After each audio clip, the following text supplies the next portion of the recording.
पाक के 27वें संविधान में मुख्य संशोधन, सेना प्रमुख को चीफ ऑफ डिफेंस फोर्सेस की जिम्मेदारी। अगर field marshal, marshal of the air force या एडमिरल ऑफ द फ्लीट की रैंक दी जाती है तो ये रैंक आजीवन रहेगी। फील्ड मार्शल को राष्ट्रपति जैसी सुरक्षा, बिना सरकार की इजाजत के कोई आपराधिक मुकदमा नहीं चल सकता। वर्तमान मुख्य न्यायाधीश अपनी अवधि पूरी होने तक चीफ जस्टिस बने रहेंगे। फेडरल कॉन्स्टिट्यूशन कोर्ट की स्थापना होगी। याचिकाओं पर सुओ मोटो यानी स्वतः संज्ञान लेने का अधिकार। कानूनी नियुक्तियों में राष्ट्रपति और प्रधानमंत्री की अहम भूमिका रहेगी। राष्ट्रपति को कार्यकाल के बाद कोई सार्वजनिक पद लेने पर छूट सीमित। हाई कोर्ट जजों के तबादले न्यायिक आयोग तय करेगा। तबादलों पर आपत्ति सुप्रीम जुडिशियल काउंसिल देखेगी। कोर्ट में जजों की नियुक्ति सरकार के हाथों में। पाकिस्तान के सेना प्रमुख जनरल आसिम मुनीर जिस रास्ते पर चल पड़े हैं वो पाकिस्तान के इतिहास में पहले किसी फौजी ने नहीं चुना। वे न सिर्फ पाकिस्तान के ताउम्र सेना प्रमुख रहना चाहते हैं बल्कि उन्होंने ये साफ कर दिया है कि रिटायरमेंट का ख्याल भी उनके एजेंडे में नहीं है। ये कदम उन्हें पाकिस्तान की सत्ता का सर्वेसर्वा तो बना सकता है मगर उसी अनुपात में उनकी जान और पद दोनों पर खतरा भी बढ़ा देता है। आपको बता दें कि पाकिस्तान की सिविल गवर्नमेंट ने बची कुची डेमोक्रेसी भी सेना मुख्यालय GHQ के सामने मुनीर की खिदमत में पेश कर दी है। देश में सिविल गवर्नेंस पहले ही नाममात्र रह गई थी। इमरान खान जेल में है, विपक्ष ना के बराबर है और सेना ने न्यायपालिका व मीडिया पर भी अप्रत्यक्ष कंट्रोल कर लिया है। ऐसे में अगर आर्मी चीफ खुद को स्थायी शासक के रूप में स्थापित कर लेता है तो ये शायद शरीफ बंधुओं और उन जैसे लीडरों को ज्यादा नहीं अखरेगा, लेकिन आर्मी के वो जनरल जरूर असंतुष्ट होंगे जो आगे चलकर मुनीर के रिटायर होने के बाद पाकिस्तान की हुक्मरानी करने का सपना देख रहे थे। आर्मी के हाथों में परमाणु कमांड। 27वें संविधान संशोधन का एक प्रमुख खास हिस्सा है नेशनल स्ट्रेटेजिक कमांड का गठन। ये कमांड पाकिस्तान के परमाणु हथियारों और मिसाइल सिस्टम की निगरानी और नियंत्रण करेगी।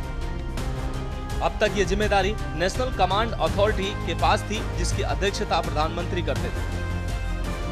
NSC का कमांडर भले ही प्रधानमंत्री की मंजूरी से नियुक्त होगा लेकिन ये नियुक्ति सेना प्रमुख की सिफारिश पर होगा। सबसे जरूरी यह पद सिर्फ आर्मी के अफसर को ही दिया जाएगा। इससे पाक के परमाणु हथियारों का नियंत्रण अब पूरी तरह सेना के हाथ में चला जाएगा। आपको बता दें कि कानूनी एक्सपर्ट्स इसे न्यायिक स्वतंत्रता पर हमला बता रहे हैं। चेतावनी दी गई है कि यह न्याय व्यवस्था में लगभग एक सदी में सबसे बड़ा उल्लंघन है और आने वाले समय में यही सांसद इन कोर्ट से राहत मांगेंगे जिन्हें उन्होंने खुद बर्बाद कर दिया। दरअसल पाकिस्तान में सेना का राजनीति पर लंबे समय से गहरा प्रभाव रहा है, लेकिन ये संशोधन उसे पहली बार संवैधानिक स्तर पर असीमित शक्ति प्रदान करता है जिसे भविष्य में पलटना लगभग असंभव होगा। आलोचकों का मानना है कि यह बदलाव देश को सैन्य शासन की ओर ले जाना है जहां संसद और न्यायपालिका महज नाम मात्र की संस्थाएं रह जाएंगी। लीडरशिप व मिलिट्री का रिश्ता, इतिहास खौफनाक। पाकिस्तान का इतिहास बताता है कि कोई नेता कितना ही सेना का वफादार हो उसका हश्र बुरा ही होता है। सेना के लिए वो यूज एंड थ्रो की तरह होता है। अब सवाल ये उठता है कि शहबाज शरीफ जिस शिद्दत से आसिम मुनीर के ताज में रत्न जड़ रहे हैं उन्हें इसके बदले में कब तक मोहलत मिलेगी।